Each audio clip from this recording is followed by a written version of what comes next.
Hi, everyone. Welcome to this week's Devar Torah. This week is Parsha Tzav. It's Erev Pesach. It's Shabbos Hagadol, and many different things are taking place. It's a busy Shabbos. I'm sure everyone has been well versed in all the halachas of this coming Shabbos. I wanted to share with you an insight into the Haggadah, so that you can take to your Seder table. The Rambam writes, Mitzvah aseh shel Torah l'saper b'nisim niflos shenasu l'avosenu b'Mitzrayim. That it is a positive commandment on the night of Pesach to tell over the story of Yitzias Mitzrayim. Now, because it's a positive commandment, so then the question becomes, if you look at Magid at the Seder, how come we don't start off Magid, Baruch atah Hashem, Asher kiddushanu, v'mitzosav v'tzivanu l'saper b'Yitzias Mitzrayim? There's no bracha on Magid. Why is that? There is another question which is also relevant to that. The other question is Rabbi Elazar ben Azariah and Rabbi Akiva. There was a machlokes about until when can you eat the korban Pesach. That's the story in Bnei Brak. Rabbi Elazar ben Azariah held only until midnight. Yet in the story, they only they stay the whole night, and Rabbi Elazar ben Azariah is there the whole night. He doesn't leave at midnight. So the question is, what's going on here? How come he doesn't get up and leave at midnight? So I think the answer to this question, why we don't say a bracha, and the explanation of Rabbi Elazar ben Azariah comes to a fundamental understanding of what we're doing on the night of Pesach. On the night of Pesach is surrounded by V'gadata levincha bayom hahu lemor. You shall tell your children on this night. This is the night that we turn our homes into a beis medrash.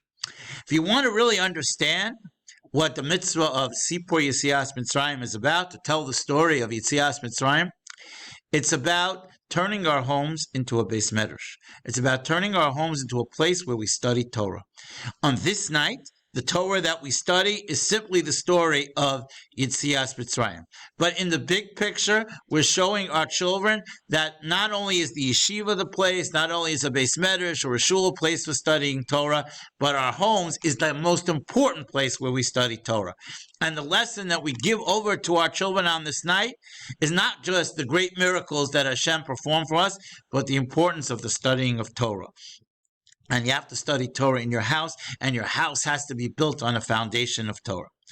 Based on this understanding, now that we know that the mitzvah of Sipur Yitzias Mitzrayim is really rooted in the actual mitzvah of studying Torah, Talmud Torah, and specifically on this night we have to study that, now we understand why we don't say a bracha. It's not that we don't say a bracha. We did say the bracha on Shabbos morning. When we said Birchas HaTorah, the blessings over the Torah that we say every day, that's the bracha on Sipur Yitzias Mitzrayim. Because Sipur Yitzias Mitzrayim is a continuation of the mitzvah to study Torah, which also answers the question of Rabbi Elazar ben Azariah. Maybe Rabbi Elazar ben Azariah was involved in the mitzvah of Sipur Yitzias Mitzrayim only until midnight. But why leave? Because afterwards, it's just a continuation of the mitzvah of Talmud Torah. And therefore, there was no reason in leaving. He wanted to participate in the all-night Torah study that took place on Bnei Brak. The fundamental message of Pesach night is to demonstrate to our children the importance of Limud Torah, of studying Torah, observance of Torah, and most importantly, to remind us the special role Hashem plays in our life. In Mitzvah Hashem, we should be Zochet to B'Nisan Nigolu, that in the past we were redeemed in Nisan, U'B'Nisan Asidam Ligol. Thank you very much. And good Shabbos and good Yom Tov.